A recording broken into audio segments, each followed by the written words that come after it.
Yeah, that's correct. We make it easy for the assessor because we are going to have a market value scribed for a price per square foot for decks, say, and as of October 1, 2010.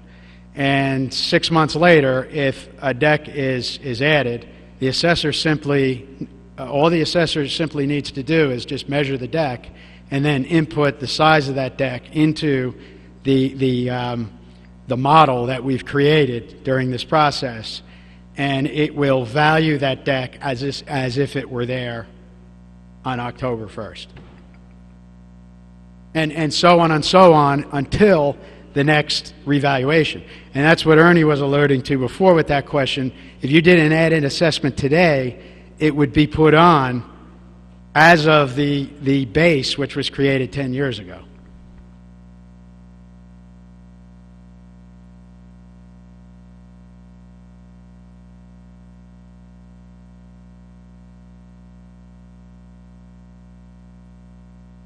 We'd like to be done by the end of the summer, but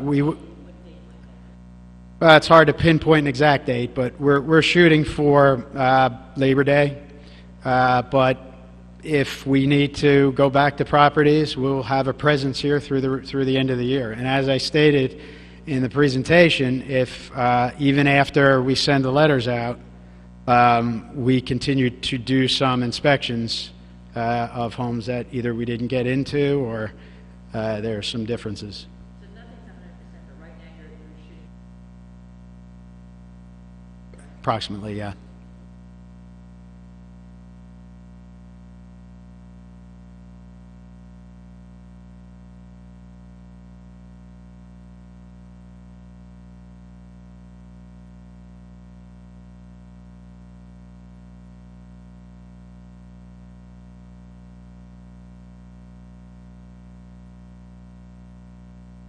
No. Right now, you're paying taxes on your assessment, which was set 10 years ago. And so if you file an appeal next week as of April 1st, this reval has nothing to do with that. You're gonna get comparable sales relative to that assessment. When next year, right? Next year, and there's a new rule now in the state which says in a reval reassessment district they actually give you an extra month, so it'll be May 1st, 2011 next year. Now, as of May 1st, 2011, if you want to file an appeal, it will be appealing the number, our number.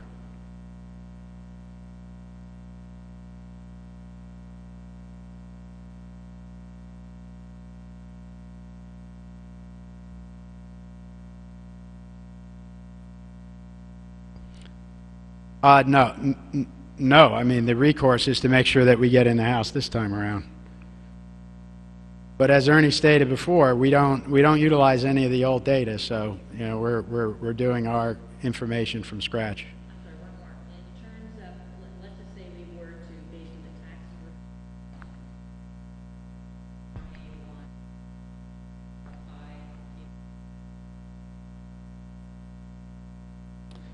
I don't know who would recommend that. It must have been a lawyer that recommended it. Yeah.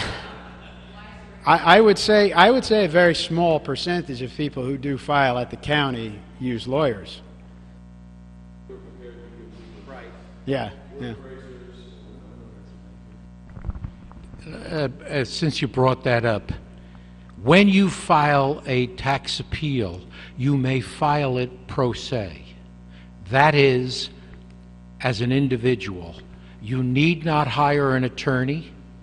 You need not hire an appraiser. You can represent yourself, as is the case in most of the county tax board appeals.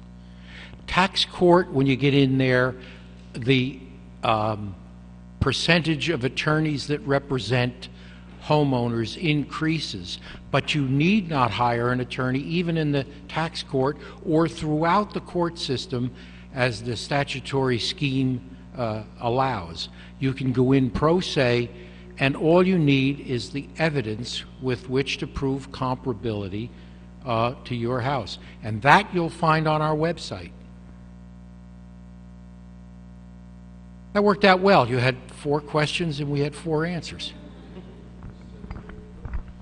Yes.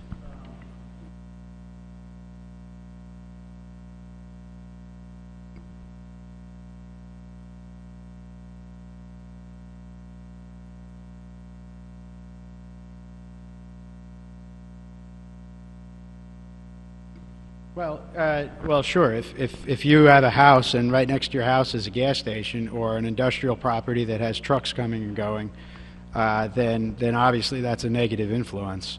If you have a commercial property next door that's a converted house and an accountant is working out of that and there's no traffic coming and going, then in our opinion that might not warrant a reduction.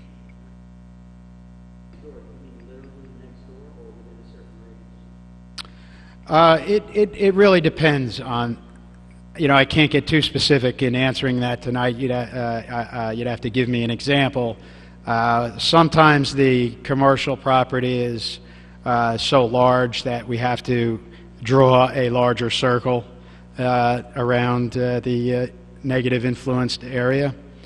Sometimes it's a smaller commercial, and we would just apply it to the abutting properties. So it really does depend on the commercial. Yeah. Yes. Yes.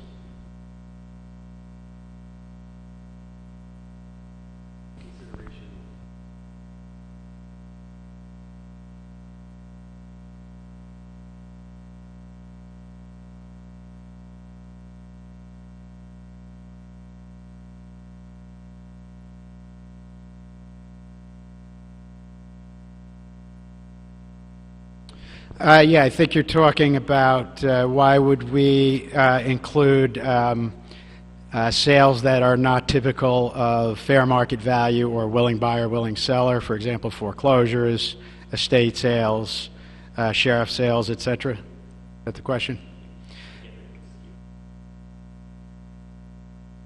Well, yeah, that's a good point. I can give you an example of a town that we did recently where 1 in every 3 sales was a short sale.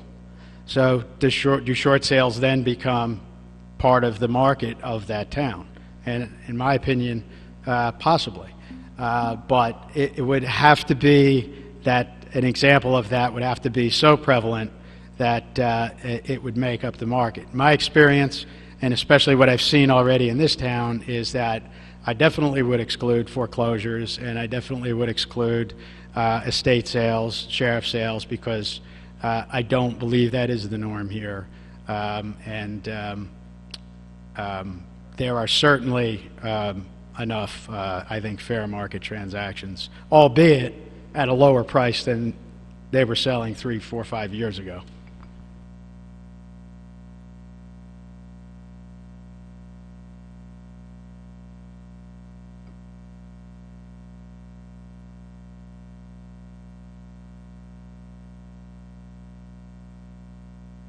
Well, we do follow a code, a guideline for construction costs as outlined in the New Jersey State Manual for assessors. But